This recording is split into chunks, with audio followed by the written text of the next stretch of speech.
ত্রয়োদশ জাতীয় সংসদের প্রথম অধিবেশন শুরু হয়েছে।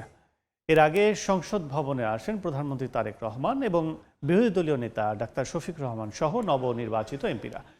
জন আকাঙ্ক্ষা পূরণের অঙ্গীকার ব্যক্ত করেন তারা। বলেন, জনগণকে দেয়া প্রতিশ্রুতি বাস্তবায়নে কাজ করবে সংসদ। এ সময় বিএনপির এমপিদের সংবিধান সংস্কারের শপথ নেয়ার আহ্বান জানান বিরোধী দলের সংসদ সদস্যরা। শপথ ভঙ্গের অভিযোগ করে রাষ্ট্রপতির সংসদ অধিবেশনে অংশ নেয়ার অধিকার নেই বলে মন্তব্য করেন তারা। পবিত্র ধর্মগ্রন্থ পাঠ দিয়েই শুরু হচ্ছে অধিবেশনের সূচনা। স্পিকার না থাকায় সরকারি দলের একজন জ্যেষ্ঠ সংসদ সদস্যকে সভাপতি করে শুরু হবে সংসদের কার্যবিধি। এরপর স্পিকার ও ডেপুটি স্পিকার নির্বাচন করা হবে। পরে সংসদীয় কমিটি সভাপতি মণ্ডলীর সদস্যদের মনোনয়ন দেওয়া হবে। প্রয়াত সংসদ সদস্য ও বিশিষ্ট ব্যক্তিদের স্মরণে শোক প্রস্তাব গ্রহণ করা হবে। প্রথম অধিবেশনেই অন্তর্বর্তী সরকারের সময় জারি করা অধ্যাদেশগুলো সংসদে উত্থাপন করা হবে।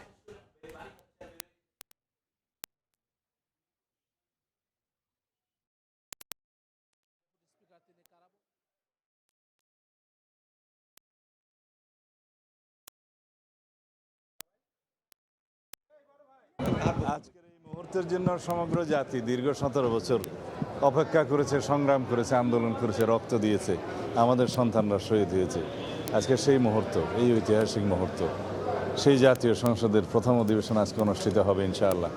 তো যেসব বিএনপির এমপিরা বাংলাদেশের আইনকে লঙ্ঘন করে তারা সংসদে যাচ্ছেন, তারা কতটুকু আইনের প্রতি শ্রদ্ধাশীল থাকবেন, জনগণের প্রতি শ্রদ্ধাশীল থাকবেন, সেটা নিয়ে এক ধরনের প্রশ্ন আমাদের মধ্যে রয়েছে। যারা বিরোধী দলে রয়েছেন তাদের সহযোগিতা বিশেষভাবে প্রয়োজন, কারণ এই বাংলাদেশটাকে আমাদের নতুনভাবে চিন্তা করতে হবে, নতুনভাবে গড়তে হবে। আমরা দীর্ঘদিন অন্ধকারে ছিলাম, নতুনভাবে এই দেশটাকে গড়ার মাধ্যমে আলোর দিকে এগিয়ে যেতে চাই। এই মুহূর্তে সংসদ ভবনে আছেন সহকর্মী সানবির রুপল এবং হাসান ওয়ালি। সরাসরি প্রথমে যাচ্ছি রুপলের কাছে। প্রতীক্ষিত ত্রয়োদশ জাতীয় সংসদের প্রথম অধিবেশনের উদ্বোধনী অধিবেশন শুরু হতে যাচ্ছে এবং ঠিক 11টার সময় এই উদ্বোধনী অনুষ্ঠানটি শুরু হতে যাচ্ছে এবং প্রধানমন্ত্রী তারেক রহমান কিছুক্ষণ আগে প্রবেশ করেছেন একে একে 296 জন সংসদ সদস্য, মন্ত্রী, প্রতিমন্ত্রী, তারা সবাই। এবং এছাড়াও তিন বাহিনীর প্রধানও উপস্থিত হয়েছেন বিভিন্ন দেশের রাষ্ট্রদূত, এছাড়া আমন্ত্রিত অতিথিরা তারা এই সংসদ ভবনে প্রবেশ করেছেন এবং সংসদের প্রথম কার্যদিবসটি সেটি দেখার জন্য এসেছেন। এবং এই সংসদটি জুলাইয়ের অভ্যুত্থানের পাটাতনে দাঁড়িয়ে একটি গণতান্ত্রিক পথের উত্তরণের সংসদ, যার ফলে এটি একটি বহুল প্রত্যাশিত সংসদ। এবং এই সংসদটি যেহেতু অভ্যুত্থানের পরে প্রথম সংসদ এবং আগের সংসদটি ভেঙে দেওয়া হয়েছে অন্তর্বর্তীকালীন সরকার দায়িত্ব নেওয়ার পর, তারপরে পুরো সবগুলো পদই ফাঁকা হয়ে গেছে। যদিও নিয়ম অনুযায়ী স্পিকার এবং ডেপুটি স্পিকার তারা থাকার কথা, কিন্তু আগের সংসদ বিলুপ্ত হওয়ার পরে স্পিকার এবং ডেপুটি স্পিকার ছাড়াই এই সংসদ অধিবেশনটি বসছে। এবং এটি একটি ব্যতিক্রমধর্মী পরিস্থিতি এবং সংবিধানের 74 ধারা অনুযায়ী তারা এই একটি নতুন কর্মসূচির মধ্য থেকে এই সংসদটি শুরু হবে। এবং সেটি হচ্ছে প্রধানমন্ত্রী তিনি একজন জ্যেষ্ঠ নেতাকে তিনি সভাপতি হিসেবে সভাপতিত্ব করতে বলবেন এবং তিনি সভাপতিত্ব শুরু করে এই সংসদ অধিবেশন শুরু করবেন এবং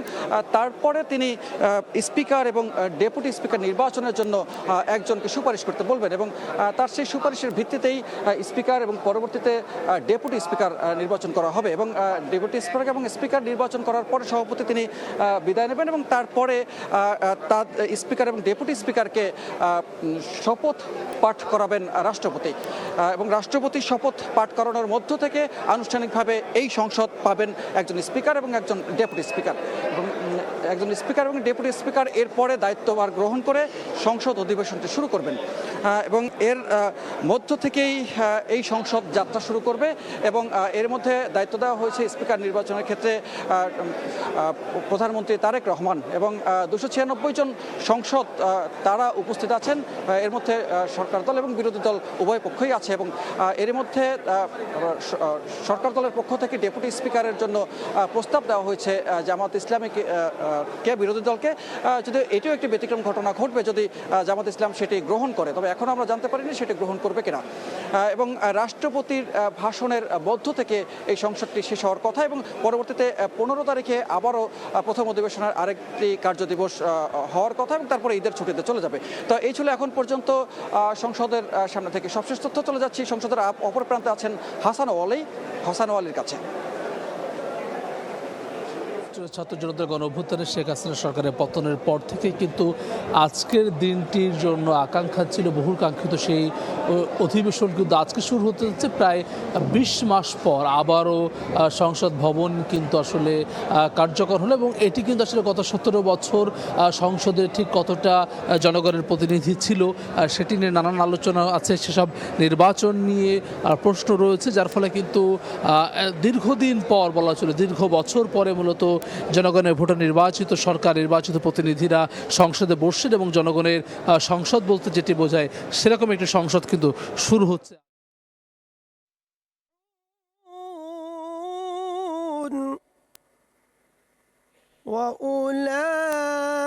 وأولئك هم المفلحون صدق الله العظيم।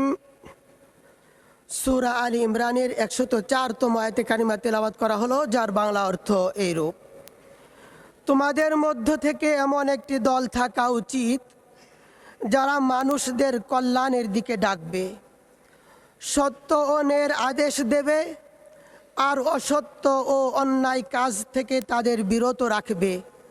এরাই হচ্ছে সত্যিকারের সফল। বারাকাল্লাহু লানা ওয়া লাকুম ফিল কুরআনিল আযীম। আসসালামু আলাইকুম ওয়া রাহমাতুল্লাহ।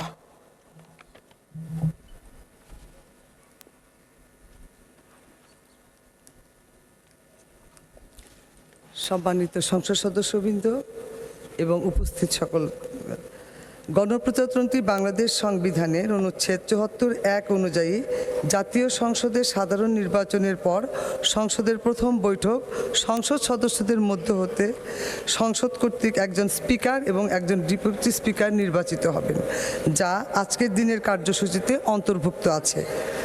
সাধারণত সাধারণ নির্বাচনের পর সংসদের প্রথম বৈঠকে বিদায়ী স্পিকার অথবা বিদায়ী ডেপুটি স্পিকার সভাপতিত্ব করে থাকেন। বর্তমানে বিদায়ী স্পিকারের পদশূন্য এবং বিদায়ী ডেপুটি স্পিকার ফৌজদারি মামলায় কারাগারে অন্তরীণ আছেন, অর্থাৎ বৈঠকের সূচনায় সভাপতিত্ব করার জন্য বিদায়ী স্পিকার বা বিদায়ী ডেপুটি স্পিকারের কেউই উপস্থিত নেই। সংবিধানের 74(3) অনুচ্ছেদ অনুযায়ী সংসদের কোনো বৈঠকে স্পিকারের অনুপস্থিতিতে ডেপুটি স্পিকার কিংবা ডেপুটি স্পিকারের অনুপস্থিত থাকলে সংসদের কার্যপ্রণালী বিধি অনুযায়ী কোনো সংসদ সদস্য স্পিকারের দায়িত্ব পালন করে থাকেন। এ প্রেক্ষিতে সংবিধানের উক্ত অনুচ্ছেদ মোতাবেক সংসদ অধিবেশনের প্রথম বৈঠকের সূচনায় বৈঠক পরিচালনার নিমিত্ত সভাপতিত্বকারী ব্যক্তি নির্ধারণ করার ক্ষেত্রে কার্যপ্রণালী বিধির 2(1) তালবস্য 12(2) এবং 21 বিধি অনুসরণীয়।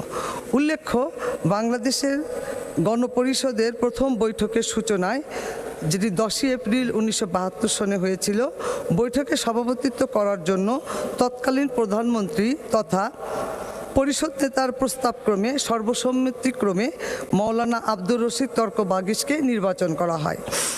পরবর্তীতে একই বৈঠকে মৌলানা আব্দুর রশিদ তর্ক বাগিশ এর সভাপতিত্বে স্পিকার এবং ডেপুটি স্পিকার নির্বাচন অনুষ্ঠিত হয়। এমতাবস্থায় ত্রয়োদশ জাতীয় সংসদের প্রথম বৈঠকে নির্বাচিত মাননীয় স্পিকার বা ডেপুটি স্পিকার কার্যভার গ্রহণ না করা পর্যন্ত বৈঠকে সভাপতিত্ব করার জন্য গণপ্রজাতন্ত্রী বাংলাদেশ জাতীয় সংসদের কার্যপ্রণালী বিধির সংশ্লিষ্ট বিধি অনুযায়ী সংসদে প্রস্তাবের মাধ্যমে মাননীয় সংসদ সদস্যদের মধ্য হতে একজন সভাপতিত্বকারী ব্যক্তি নির্বাচন করার বিনীত অনুরোধ করছি আমি মাননীয় সংসদ নেতাকে। মাননীয় সংসদ নেতা।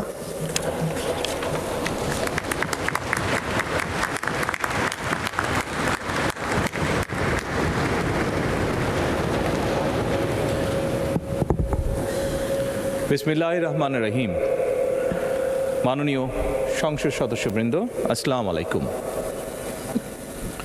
ফ্যাসিবাদের নির্মমতার শিকার অসংখ্য মানুষের কান্না আর হাজারো প্রাণের আত্মত্যাগের মধ্যে দিয়ে অবশেষে আজ থেকে পুনরায় যাত্রা শুরু হতে যাচ্ছে জনগণের ভোটে জনগণের কাছে জবাবদিহিমূলক সত্যিকার অর্থে জনপ্রতিনিধিশীল জাতীয় সংসদ। বাংলাদেশের জাতীয় সংসদের রাজনীতির এই ঐতিহাসিক মুহূর্তে আমি আল্লাহর দরবারে শুকরিয়া জানাই, যার অশেষ রহমতে আমরা একটি ন্যায়ভিত্তিক গণতান্ত্রিক মানবিক বাংলাদেশ প্রতিষ্ঠার লক্ষ্যে যাত্রা শুরু করতে পেরেছি। 1971 সালের স্বাধীনতা যুদ্ধের থেকে শুরু করে 2024 সালের দেশ এবং জনগণের স্বাধীনতা রক্ষার যুদ্ধ সহ এই পর্যন্ত দেশে গণতন্ত্র এবং মানুষের অধিকার প্রতিষ্ঠার সংগ্রামে যারা শহীদ হয়েছেন, ত্রয়োদশ জাতীয় সংসদ শুরুর এই যাত্রা লগ্নে আমি তাদেরকে কৃতজ্ঞতার সঙ্গে স্মরণ করছি। এই আন্দোলন সংগ্রামে যেসব মায়েরা তাদের সন্তান হারিয়েছেন, যেসব সন্তানেরা তাদের প্রিয়জন হারিয়েছেন, যেসব পরিবার তাদের সন্তান স্বজন হারিয়েছেন, যেসব আহত মানুষকে তাদের স্বাচ্ছন্দ্যের জীবন হারাতে হয়েছে, যেসব মানুষগুলো নির্যাতন, নিপীড়ন, রাজনৈতিক হয়রানি কিংবা মিথ্যে মামলা শিকার হয়ে সর্বস্ব হারিয়েছেন, আমি তাদের সকলের অবদানকেও কৃতজ্ঞতার সঙ্গে স্মরণ করছি। দেশের ছাত্র জনতা, কৃষক, শ্রমিক, শিক্ষক, কবি, সাহিত্যিক, সাংবাদিক, চিকিৎসক, প্রকৌশলী, আইনজীবী, কামার কুমার, জেলে তাঁতি, গাড়ি চালক, ব্যবসায়ী এবং সরকারি বেসরকারি চাকরিজীবী, গৃহিণী, সারা দেশে গণতান্ত্রিক রাজনৈতিক দলের নেতা কর্মী সমর্থক তথা সর্বস্তরের সকল শ্রেণী পেশার মানুষ যাদেরকে গুম, খুন, হত্যা, নির্যাতন, নিপীড়ন, মিথ্যা হামলা মামলা কিংবা জীবন্ত মানুষের কবরস্থান তুল্য বর্বর বন্দিশালা, আয়নাঘর, কোনো কিছু দিয়েই যাদের গণতান্ত্রিক আকাঙ্ক্ষাকে রুখে দেওয়া যায়নি, যাদের সাহসী ভূমিকায় দেশে পুনরায় গণতন্ত্র ফিরে এসেছে, আমি ত্রয়োদশ জাতীয় সংসদের এই যাত্রা লগ্নে দেশের স্বাধীনতা প্রিয় গণতান্ত্রিকামী বীর ছাত্র জনতাকে জানাই অভিনন্দন।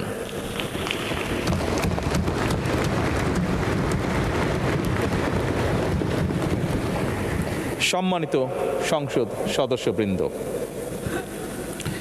দেশনেত্রী মরহুমা বেগম খালেদা জিয়া জনগণের অধিকার প্রতিষ্ঠায় দেশে সংসদীয় গণতন্ত্র প্রতিষ্ঠা করেছিলেন, সংসদীয় গণতন্ত্রকে প্রাতিষ্ঠানিক রূপ দিয়েছিলেন। সেই গণতন্ত্রকে প্রহসনের রূপ দিয়ে জাতীয় সংসদকে হাস্যরসের খোরাকে পরিণত করা হয়েছিল। দেশে তাবিদারি শাসন শোষণ কায়েম করা হয়েছিল। দেশে সংসদীয় গণতন্ত্র এবং জনগণের অধিকার পুনঃপ্রতিষ্ঠা করার জন্য দেশনেত্রী বেগম খালেদা জিয়া জীবনের শেষ দিন পর্যন্ত লড়াই করেছেন। জীবনে কখনোই স্বৈরাচার কিংবা ফ্যাসিবাদের সঙ্গে আপোষ করেননি। দেশে আজ থেকে আবারও সেই কাঙ্ক্ষিত সংসদীয় গণতন্ত্রের যাত্রা শুরু হলো, আলহামদুলিল্লাহ।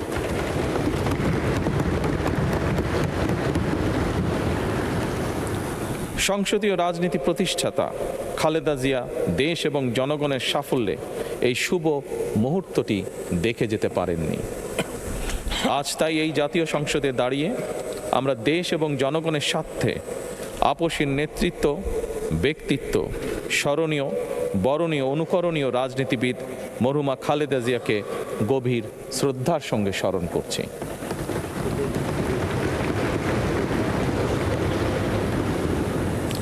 সম্মানিত সংসদ সদস্যবৃন্দ, দেশে বহুদলীয় গণতন্ত্রের প্রবক্তা এবং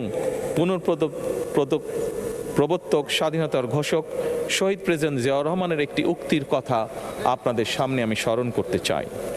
তিনি বলেছিলেন, জনগণই যদি রাজনৈতিক দল হয় তাহলে আমি সেই দলেরই আছি। অর্থাৎ ব্যক্তি কিংবা দলের স্বার্থ নয়, জনগণের স্বার্থই সবচাইতে বড়। এটাই বিএনপির রাজনীতি। আমি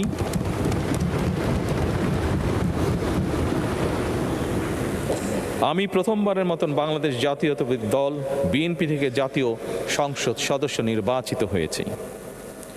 জাতীয় সংসদের সংসদীয় দলের নেতা নির্বাচিত হয়েছি।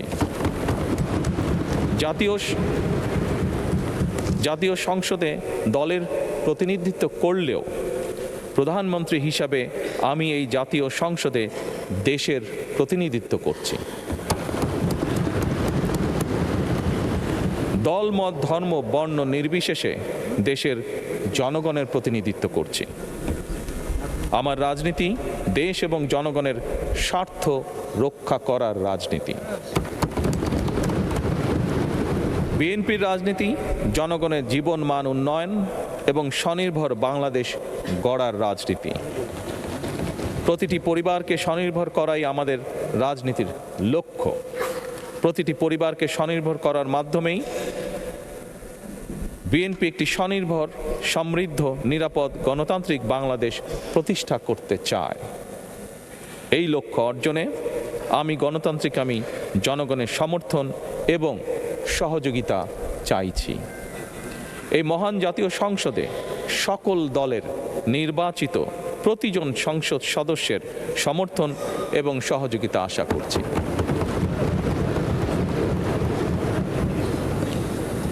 সম্মানিত সংসদ সদস্যবৃন্দ, আমি বিশ্বাস করি আমাদের দল কিংবা মত কিংবা কর্মসূচি ভিন্ন হতে পারে, কিন্তু তাবেদার মুক্ত, ফ্যাসিবাদ মুক্ত একটি স্বাধীন, সার্বভৌম, নিরাপদ, স্বনির্ভর বাংলাদেশ প্রতিষ্ঠায় আমাদের মধ্যে কোনো বিরোধ থাকতে পারে না, বিরোধ নেই।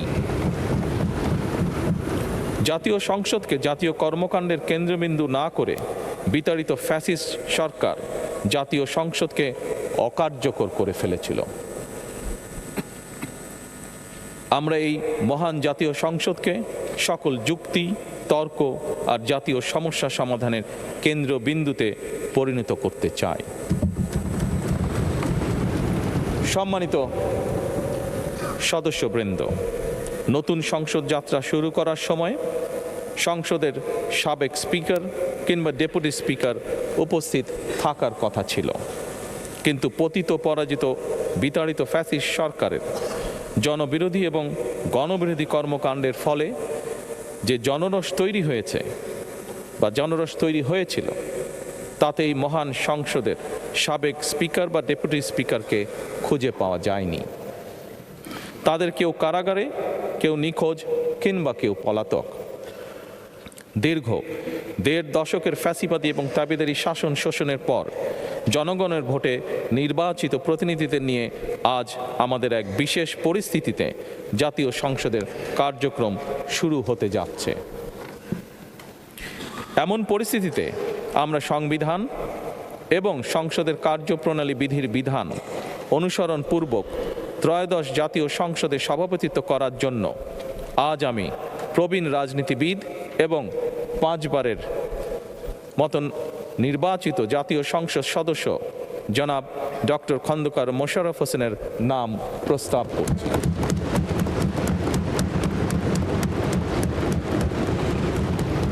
সম্মানিত সংসদ সদস্যবৃন্দ, আমাদের সংসদীয় রীতিনীতির ইতিহাসে এই ধরনের পরিপ্রেক্ষিত নজিরবিহীন নয়। 1973 সালে তৎকালীন প্রধানমন্ত্রী মরহুম শেখ মুজিবুর রহমান ওই সংসদের সদস্য মাওলানা আব্দুর রশিদ তর্কবাদিসের নাম প্রস্তাব করেছিলেন এবং তার সভাপতিত্বে বাংলাদেশের প্রথম সংসদের প্রথম অধিবেশন শুরু হয়েছিল। আমি জাতীয় সংসদের সকল সম্মানিত সদস্যকে স্বাগত এবং ধন্যবাদ জানাই। আল্লাহ হাফেজ। বাংলাদেশ জিন্দাবাদ।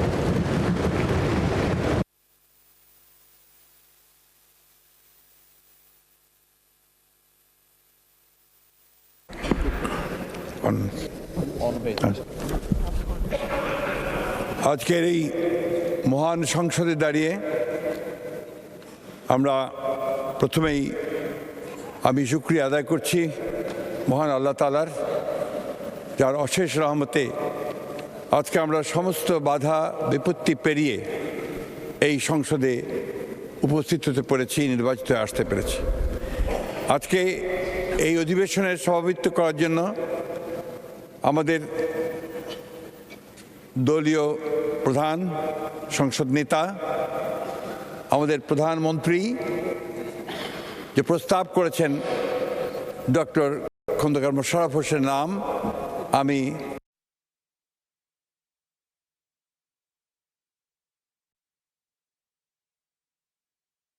সমর্থন জানাচ্ছি।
নাহমাদুহু ওয়া নুসাল্লি আলা রাসূলিল কারীম।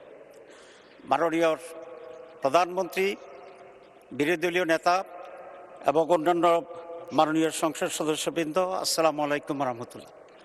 আমি মাননীয় প্রধানমন্ত্রীকে ধন্যবাদ জানাতে চাই। সাংবিধানিকভাবে কার্যপ্রণালী বিধি অনুসারে আজকের এই মহান সংসদের সভাপতি করার জন্য যার নাম প্রস্তাব করেছেন, উনি অত্যন্ত একজন সজ্জন, উনি অত্যন্ত প্রাচীন রাজনীতিবিদ।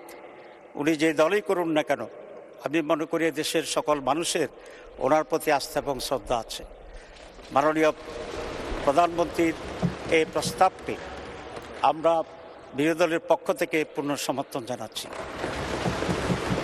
তবে এটা আরও খুব ভালো হতো যদি মাননীয় প্রধানমন্ত্রী বা তার প্রতিনিধি এই বিষয়ে বিরোধী দলের সাথে একটু আলোচনা করতেন। আমরা অবশ্যই তখনও এটাকে গ্রহণ করতাম অত্যন্ত আনন্দের চিত্তে। তো আমি আশা করি আগামীতে এই ধরনের যে সমস্ত বিষয় আসবে আলোচনা করা সম্ভব। তো সরকারি দল বিরোধী দলের সাথে আলোচনা করলে পূর্বান্নেই এটার পরিবেশটি আরও উন্নত হয়। তা আমি সেই আশাবাদ ব্যক্ত করে এবং এই সিদ্ধান্তের প্রতি আমি আবারও প্রশংসা করে এবং মাননীয় সভাপতি, ওনার বাড়ি কুমিল্লা, আমার বাড়িও বোধহয় তার কাছাকাছি, সেই জন্য I have an special affiliation ওনার সাথে আছে। সব মিলিয়ে অত্যন্ত আনন্দ চিত্তে সমর্থন পুনঃব্যক্ত করে ধন্যবাদ জানিয়ে শেষ করছি। আল্লাহ হাফেজ।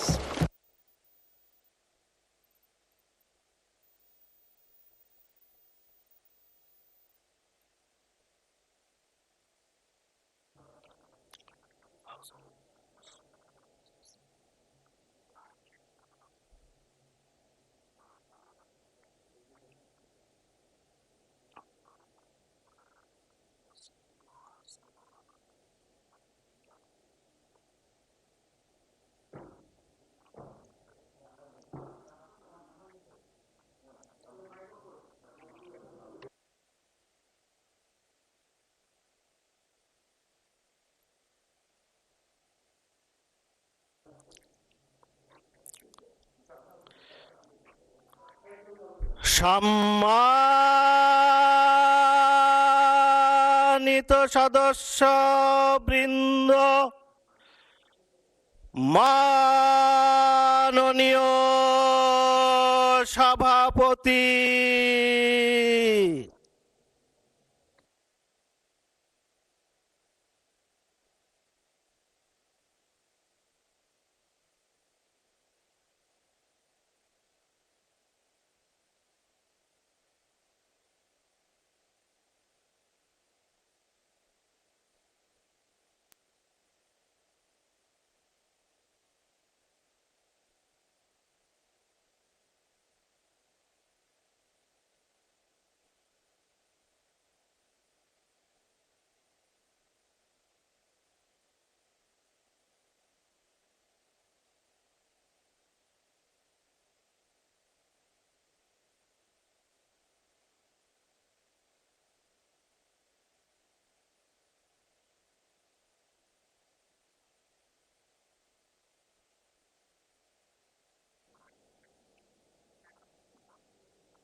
বিসমিল্লাহির রহমানির রহিম।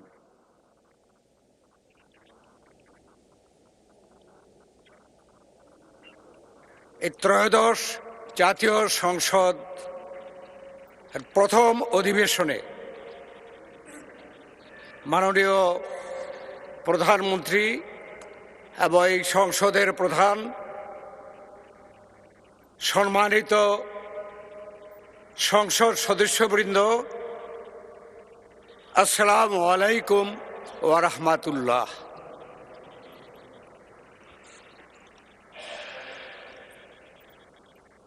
মাননীয় সদস্যবৃন্দ, স্বাধীন সার্বভৌম গণপ্রজাতন্ত্রী বাংলাদেশের আপামর জনগণের আপসহীন সংগ্রাম, ছাত্র জনতার রক্তক্ষয়ী গণ অভ্যুত্থানের ফলে দীর্ঘ 1.5 যুগের স্বৈরাচারী ফ্যাসিস্ট শাসনের অবসান এবং জনগণের স্বতঃস্ফূর্ত অংশগ্রহণে সুষ্ঠু, নিরপেক্ষ, উৎসবমুখর ত্রয়োদশ জাতীয় সংসদের নির্বাচনের মাধ্যমে কাঙ্ক্ষিত গণতন্ত্রে উত্তরণের এই সন্ধিক্ষণে ত্রয়োদশ জাতীয় সংসদের প্রথম অধিবেশনে আপনাদেরকে স্বাগত ও অভিনন্দন জানাই।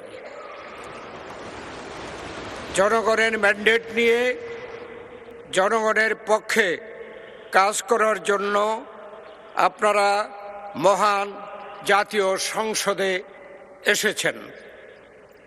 এ এক মহৎ দায়িত্ব এবং গৌরবের বিষয়।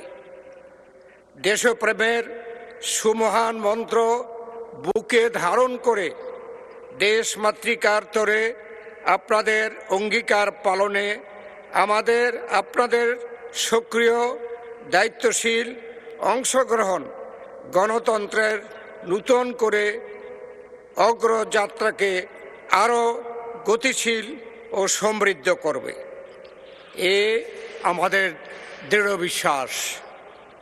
জনগণের প্রত্যাশা পূরণ, গণতন্ত্রের ভিত সুদৃঢ়করণ, স্বচ্ছতা, জবাবদিহিতা ও সুশাসন প্রতিষ্ঠায় আমাদের ঐক্যবদ্ধ নিরলস প্রয়াস অব্যাহত রাখতে হবে। মাননীয় সংসদ সদস্যবৃন্দ,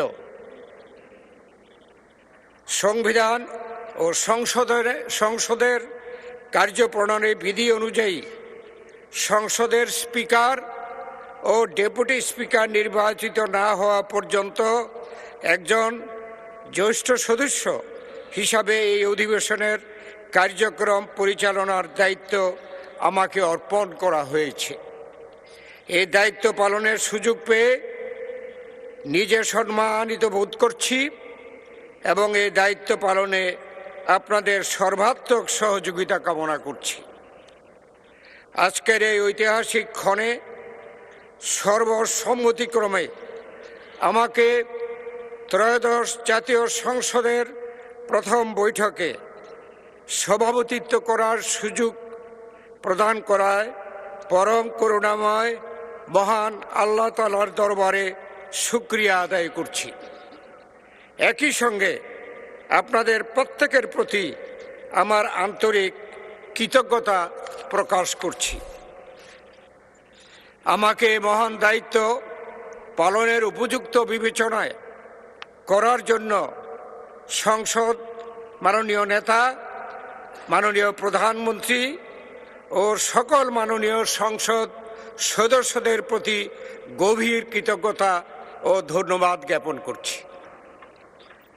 মাননীয় সংসদ সদস্যবৃন্দ, গণতন্ত্রের এই গৌরবময় শুভ ক্ষণে দাঁড়িয়ে গভীর শ্রদ্ধার সঙ্গে স্মরণ করছি মহান মুক্তিযুদ্ধের বীর শহীদ, বীরাঙ্গনা নারী, বীর মুক্তিযোদ্ধাদের, যাদের আত্মত্যাগের বিনিময়ে আমরা পেয়েছি স্বাধীন সার্বভৌম বাংলাদেশ। সেই সাথে স্মরণ করছি বাংলা ভাষার মর্যাদা রক্ষায় উপসর্গকারী, ভাষা আন্দোলনকারী ও ভাষা শহীদদের। স্মরণ করছি দীর্ঘ 18 বছরের স্বৈরাচার বিরোধী আন্দোলনে অংশগ্রহণকারী সকল সংগ্রামী মানুষ ও রাজনৈতিক নেতা কর্মীদের, যারা নিপীড়ন, গুম, হত্যার শিকার হয়েছেন। আরও স্মরণ করছি জুলাই গণ অভ্যুত্থানে অদম্য ছাত্র জনতাকে, যারা শহীদ ও আহত হয়েছেন। তাদের ত্যাগ আমাদের স্মরণ করিয়ে দেয় স্বাধীনতা অর্জনের মতোই তার সংরক্ষণ ও চর্চা করাও একটি অবিরাম দায়িত্ব। ত্রয়োদশ জাতীয় সংসদ নির্বাচন আমাদের গণতন্ত্র পুনরুদ্ধারের এক গুরুত্বপূর্ণ মাইল ফলক। দীর্ঘ 18 বছর পর জনগণ নির্বিঘ্নে ভোটাধিকার প্রয়োগের সুযোগ পেয়েছে। চ্যালেঞ্জিং এ সময়ে চতুর্থবারের মতো সরকার গঠন করায় বাংলাদেশ জাতীয়তাবাদী দলকে আন্তরিক অভিনন্দন জানাই। সংসদ নেতা ও প্রধানমন্ত্রী হিসাবে দায়িত্ব গ্রহণ করায় বিএনপির চেয়ারম্যান মাননীয় প্রধানমন্ত্রী জনাব তারেক রহমানকে জানাই উষ্ম অভিনন্দন ও শুভেচ্ছা। প্রথমবারের মতো জাতীয় সংসদে বিরোধী দলের দায়িত্ব গ্রহণ করায় বাংলাদেশ জামায়াতে ইসলামকে আমি অভিনন্দন জানাচ্ছি। মাননীয় সদস্যবৃন্দ, গভীর শ্রদ্ধা ও কৃতজ্ঞতার সঙ্গে স্মরণ করছি মহান স্বাধীনতার ঘোষক, বহুদলীয় গণতন্ত্রের প্রবক্তা ও চর্চাকারী আধুনিক বাংলাদেশের রূপকার এবং বাংলাদেশ জাতীয়তাবাদী দলের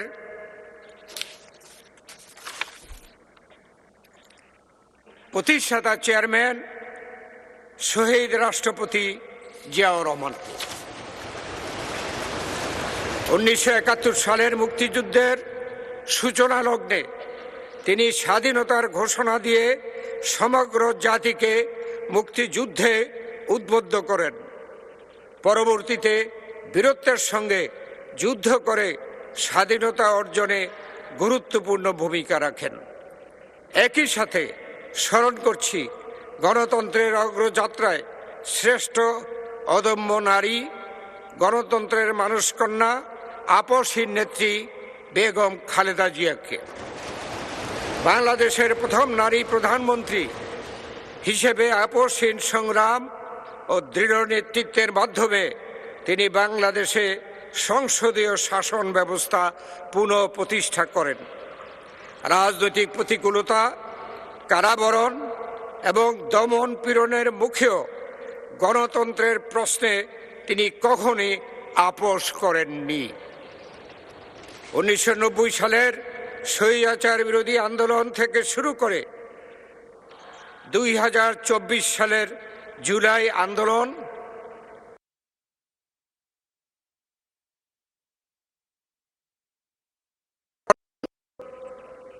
নূতন অধ্যায়ে সমৃদ্ধ করেছে। মুক্তিযুদ্ধ ও জুলাইয়ের চেতনায় উদ্বুদ্ধ হয়ে কর্মকাজ, গর্বদেশ এবং সবার আগে বাংলাদেশ, এই মূলনীতিকে সামনে রেখে আমরা ঐক্যবদ্ধভাবে এগিয়ে যাব ইনশাআল্লাহ। মাননীয় সদস্যবৃন্দ, সংসদ সদস্যবৃন্দ, ফ্যাসিস্ট আমলে সংগঠিত মানবতা বিরোধী অপরাধ, বিচার বহির্ভূত হত্যাকাণ্ডের নিরপেক্ষ বিচার, বিচার বিভাগের কার্যকর স্বাধীনতা নিশ্চিতকরণ এবং মুক্তিযুদ্ধের নিরপেক্ষ ইতিহাস সংরক্ষণ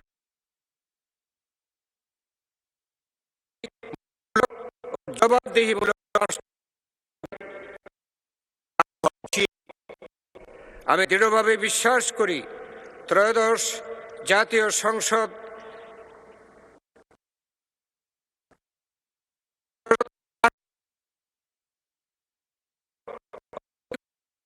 পালন করবে। 2026 সালে ত্রয়োদশ জাতীয় সংসদের যাত্রা শুভযাত্রা আজ থেকে শুরু হলো। অতীত থেকে শিক্ষা নিয়ে পারস্পরিক শ্রদ্ধা সহযোগিতার ভিত্তিতে আমরা উন্নয়ন ও অগ্রগতির পথে বাংলাদেশকে এগিয়ে যাব।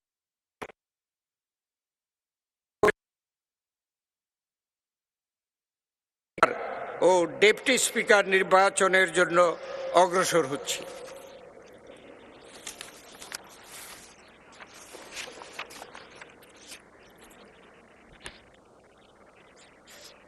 মাননীয় সংসদ সদস্যবৃন্দ, আজকের দিনের কার্যসূচি অনুযায়ী এখন স্পিকার ও ডেপুটি স্পিকার নির্বাচন।